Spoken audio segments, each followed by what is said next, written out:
오늘 사건 상황실에 전해진 화제의 뉴스입니다. 조국 전 법무부 장관이 지난 14일에 이어 일주일 만인 오늘 검찰에 출석해 조사를 받고 있습니다. 오늘 오전 9시 30분쯤 조 전 장관은 지난 조사 때처럼 비공개로 검찰에 출석했습니다. 현재 검찰은 조 전 장관을 상대로 제기된 각종 의혹들의 사실관계에 대해 조사 중인 것으로 전해졌는데요. 오늘 역시 지난번처럼 조 전 장관이 진술을 거부할 것이란 예상이 나오고 있습니다.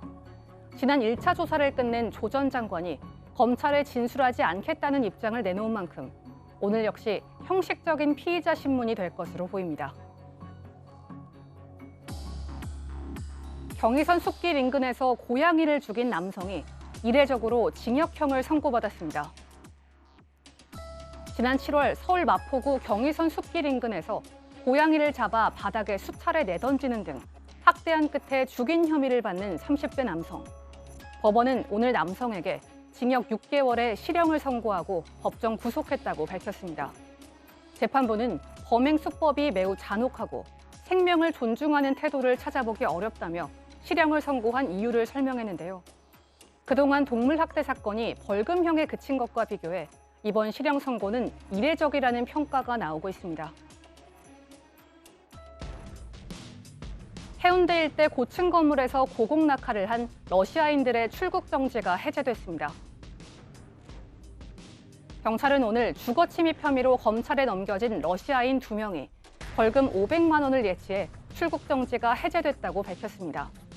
이들은 지난 9일과 10일에 걸쳐 해운대구 일대 고층 건물 2곳의 옥상에 침입해 낙하산을 베고 뛰어내린 혐의로 출국 정지됐는데요. 경찰 조사에서 이들은 혐의를 인정하고 이러한 행동이 위법인 줄 몰랐다고 진술한 것으로 전해졌습니다. 출국 정지가 해제된 이 2명은 내일이나 모레쯤 우리나라를 떠날 것으로 보입니다. 회사 돈 500억여 원을 횡령해 호화 생활을 누린 간큰 50대 남성이 중형을 선고받았습니다. 경찰이 어수선한 호텔 방 안으로 들이닥칩니다. 옷장 안에 아직 뜯지 않은 명품 옷이 걸려 있는데요. 바닥에는 고가의 신발과 고급 양주 수십 병이 놓여 있고 로또 복권 수백 장과 돈다발도 보입니다. 한 달 숙박비가 900만 원가량 되는 이곳은 한 회사의 재무 담당자였던 50대 남성이 머무르던 곳인데요. 남성은 지난 2000년부터 올해 5월까지 회사 돈 약 502억 원을 횡령한 혐의로 재판에 넘겨졌습니다. 앞서 경찰 조사를 받는 과정에서 남성은 횡령한 돈을 전부 유흥비로 탕진했다고 진술했는데요. 재판부는 범행 기간이 길고 피해액이 크다며 남성에게 징역 12년과 벌금 150억 원을 선고했습니다. 이 사건도 참 해외 토픽감이에요.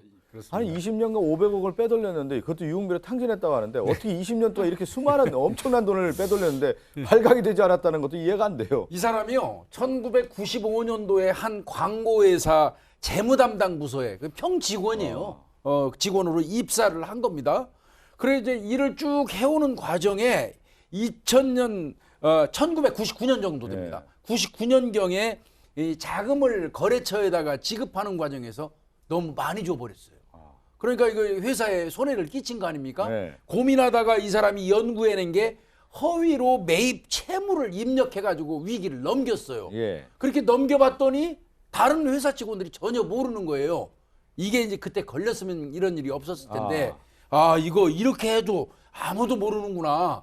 이때부터 시작한 게 2000년 2월부터 시작해서 2019년 5월까지 20년에 걸쳐서 총 2022회입니다. 금액은 법인 자금 502억 7천만 원을 횡령해서 몰래 빼돌렸던 거. 근데 제가 그 설명했잖아요. 20년 동안 어떻게 이 회사가 몰랐을까? 근데 또 20년 후에는 어떻게 발각이 된 거예요?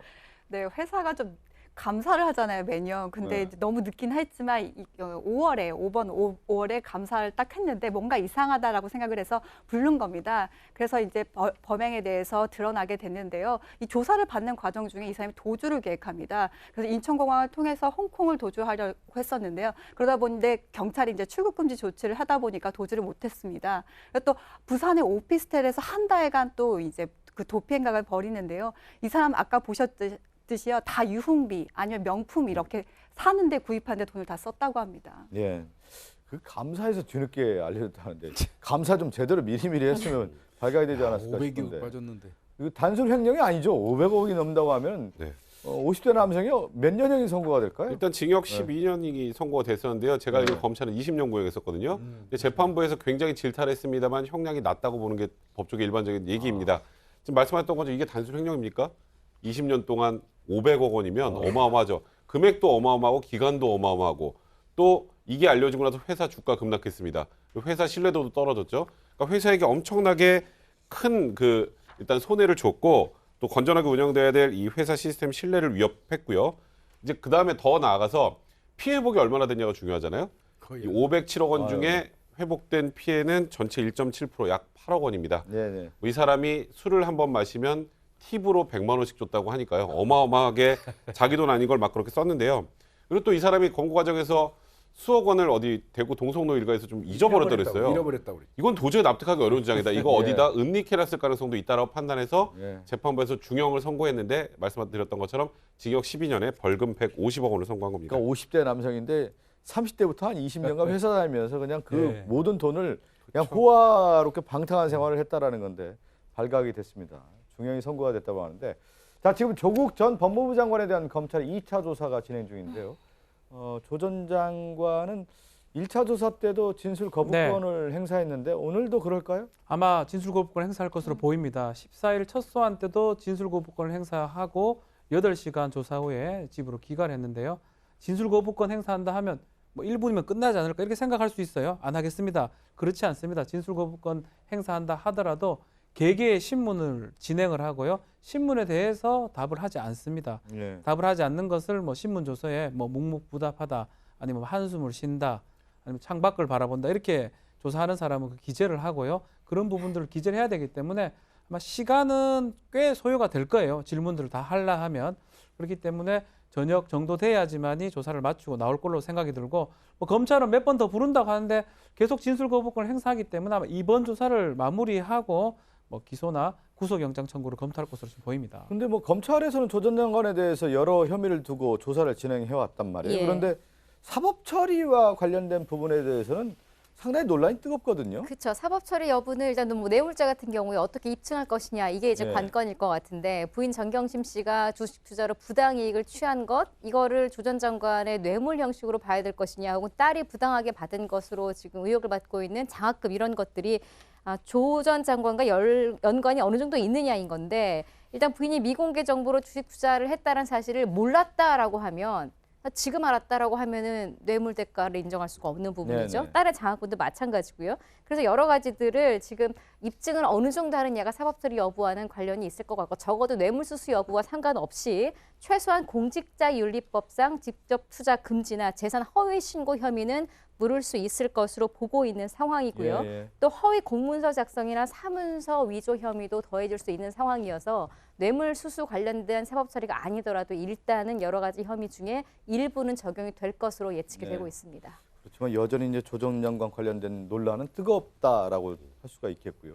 뭐 영상 저희가 봐서 알겠지만 그 고양이를 잔혹하게 죽인 사람에 대해서 동물보호법 위반으로 실형을 선고했습니다. 네, 재물손괴죄와 동물보호법 위반으로 실형이 선고된 건 제가 알기로 거의 네. 없습니다.